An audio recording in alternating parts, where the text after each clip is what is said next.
Hi, welcome to the Pink Moon Tarot. I'm the Pink Moon Tarotist, and today I'm going to do a walkthrough for you from one of my more recent decks, which is Beginner's Guide to Tarot by Juliet Sharman-Burke.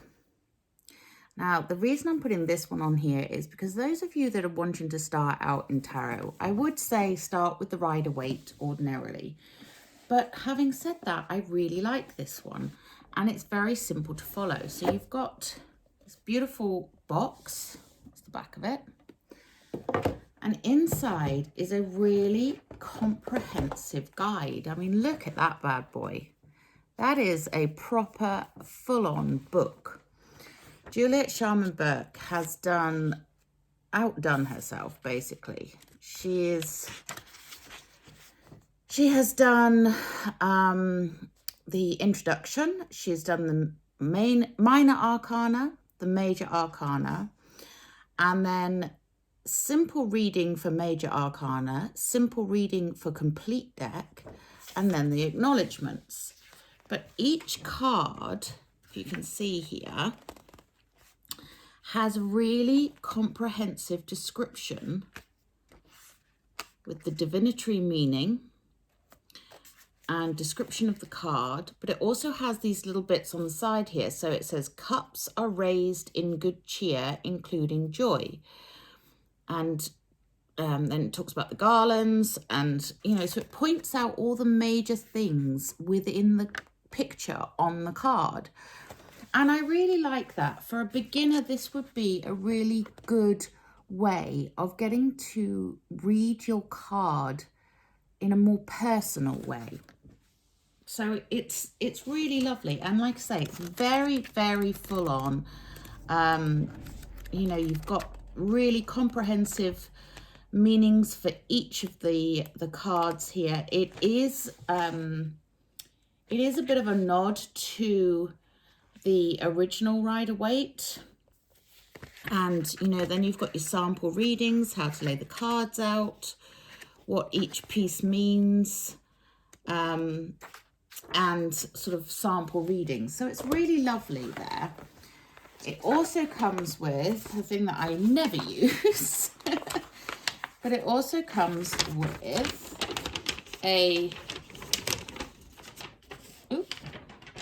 sheet that has the, the Celtic cross layout on it with all the numbers. So there's the top of it. And then it has a simple, is that a 6-card spread? 7-card spread. Simple 7-card spread on the back. So those of you that are not sure how to lay the cards out, you have this little map on, sorry about all the noise there with the paper. But those of you that are not sure how to lay the cards out, she does provide you with a little map. Then inside we have the cards. As you can see, they are inside a lovely little divot in the box here. I'm trying not to mess them up because I've put them all in order. And the back of the card looks like this beautiful purple sort of sun here with the sunburst. At least that's what it looks like to me. Same as on the side of the box. Oh, and I forgot to say, the box is like a little drawer. I don't know if you saw when I opened it up. You slide it in, but it's got this sweet little tag here to ribbon, that's the word I was looking for, to pull the drawer out. And then you pop the cards inside and the map and the book on top. So it is a really nicely packaged deck. It's very solid. It's very, very beautiful. The cards themselves are quite glossy. They're a little bit like my Universal Weight cards, quite slippery, but actually I quite like them. And I've got, as I said in my video about my Universal Rider-Waite deck, I've got used to the slippiness now, so it's not such a big deal for shuffling. So we start off, we have the Fool, quite a traditional looking Fool there.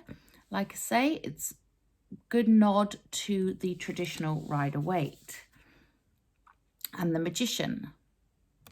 I mean, she really has kept her artwork close to what the original was. The High Priestess, but with her own special twist. The Empress. The Emperor.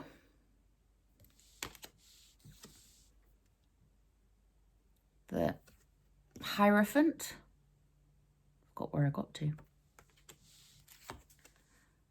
The Lovers.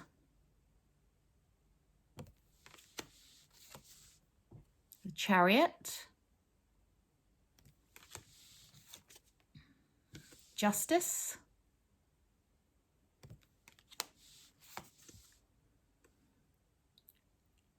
Temperance, I think. Yes, Temperance. Strength. The Hermit. Now here's a lovely hermit, but very much a nod to the traditional. But like I say, in the book, what I like is she will point out all the pieces around the card that are significant to the meaning of the card. The Wheel of Fortune.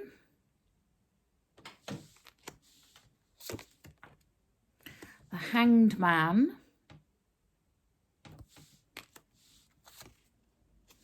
Death. The Devil. The Tower. The Star. The Moon. The Sun. Judgment. And the World.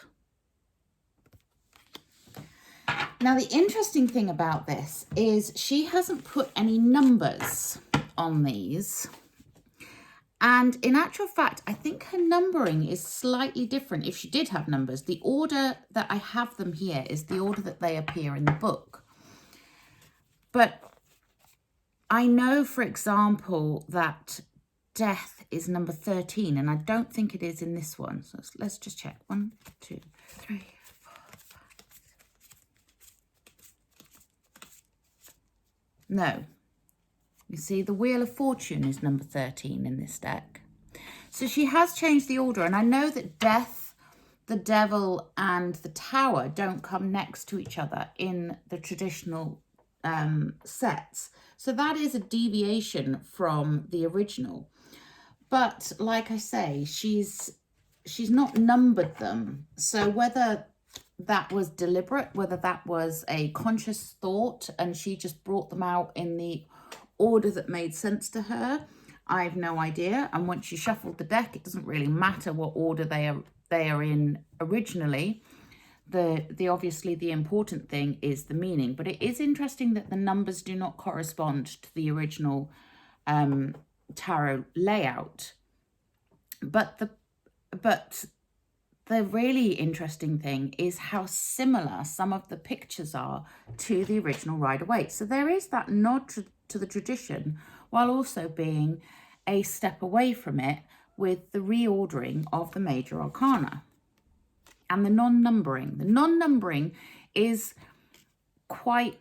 I don't like that. I like to have numbers on things because it makes it easier to look things up when they're numbered. And the fact that they are in a different order from the original one means that even if you know the numbers, you still don't necessarily go straight to the card in the book because they're in a different order. But as you probably saw from the book, I don't use it anyway because I know the cards. So, but nevertheless, I still think it is a really good guide for beginners. We have the Wands, Ace, the 2, the 3, the 4, the 5, 6. You see what I mean? They are very similar to the Rider-Waite's. 7, 8, 9, 10. And then we have the Page of Wands, Knight of Wands, the Queen of Wands, and the King of Wands. The reason I like this deck is because it actually is a very easy deck to work with. The pictures are very traditional and very clear. And like I say, the book is very comprehensive. Ace of Cups, 2 of Cups, 3 of Cups. Isn't that beautiful? And it is beautiful. 4 of Cups, the 5 of Cups, the 6 of Cups, the 7 of Cups, the 8 of Cups. That's an interesting interpretation on the 8 of Cups there. I like that one. 9 of Cups, and the 10 of Cups. And we have the Page of Cups with his fish, the Knight of Cups, the Queen of Cups, and the King of Cups. Now we have the swords. We have the Ace of Swords, the 2 of Swords. This is the picture that's on the front of the box. I love that because it shows you immediately looking at it. You know, the 2 of Swords represents being at a crossroads. The swords are crossed. They're across her. She's blindfolded, not knowing which way to go. The 3 of Swords, the 4, the 5, the 6, 7, 8, 9, and the 10. Then we have the Page of Swords, the Knight, Mr. Knight in shining armor. I love that. Look at the speed that's painted into that. That's a real like da-da-da Knight of Swords. The Queen of Swords and the King of Swords. And finally onto the Pentacles. We have the Ace of Pentacles, 2, 3, 4, 5. Again, very similar to the Rider-Waite. 6, 7, and the 8. Knocking out the Pentacles. The 9 and the 10. Isn't that a beautiful 10 of Pentacles? We have the Page of Pentacles, the Knight of Pentacles, Mr. Dependable plodding in on his Shire horse there, the Queen of Pentacles, and the King of Pentacles. So like I say, there's very much a nod to the traditional Rider-Waite there, even though the major arcana are in a different order. it's only the sort of the latter half that are in a different order. Shuffle wise, it's an easy deck to shuffle. It is quite glossy, so it is quite slippy, but they're a decent size, sort of the size of maybe a little bit bigger than a regular deck of cards, but they shuffle very easily. Although they're glossy, they're not overly slippy, they're not overly glossy. They don't stick together. Oops. She says they're not overly slippy and then drops them on the floor. They didn't come stuck together like some glossy decks can. You know how when you get some of the Oracle cards and you have to kind of peel them apart? These weren't like that. They were very, very well separated in the first instance. So it's a nice deck to handle.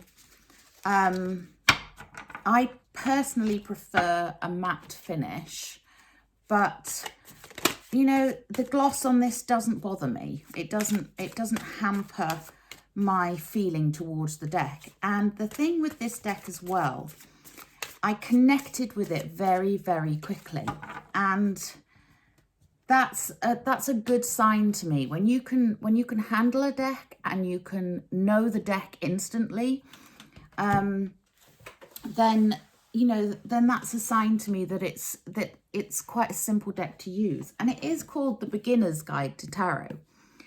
The reason I bought this is, although I'm not a beginner, I wanted one by Juliet Sharman-Burke, and this was the one that I found. And it just looked really beautiful. I mean, this box is absolutely gorgeous. You know, and the artwork is lovely. I really did enjoy the artwork. So I'm glad that I bought it, and I do use this one quite a bit because I do feel like it's a good deck to use. It's a good deck when you want to do, you know, sort of a back to basics reading and you're not in the mood for your Rider-Waite. This is a good alternative. And you know, why not, is my theory. And I do love my tarot decks. So will I buy more Juliet Sharman-Burke? I may do. We will see. But at the moment, this is the one that I have, and I'm very, very happy with it. And it is available on Amazon, as well as in other bookstores. It's still in print, still widely available in a lot of places. But if nothing else, it's worth the price of it for this guide, because this guide is very, very comprehensive, and I do like that, you know. So it's, you know, it's even got like themes in there. So like the Seven of Swords theme, a time for tact rather than aggression. So it, you know, it gives you the breakdown of each of the cards. It gives you the meaning. It explains about the card itself. Points out all the main pieces that are important within the card. And you can use that, you know, that identifying sort of knowledge to transfer to other decks later on in your practice. So it's worth it, I think. Anyway, but you know, you should always choose a deck that speaks to you. That's the best way to choose a tarot deck. But if you are looking to start tarot, this is a good place to start. And I would always recommend either the Universal Waite or the Rider-Waite deck, because they are, you know, the sort of the cornerstones of tarot. The Thoth deck was also one of the first tarot decks, but I would not recommend that for a beginner necessarily. Although I love the Thoth deck, it is more difficult to get to grips with than the Rider-Waite or this one. Okay, so that's it. That's your walkthrough of the Beginner's Guide to Tarot by Juliet Sharman-Burke. I hope you enjoyed that, and I'll leave a link in the description box below to Amazon, which I am an affiliate with. So if you do order through my link, I may get a commission from it. have to get quite a few before I get a commission, but, you know, just to let you know. And until next time, namaste.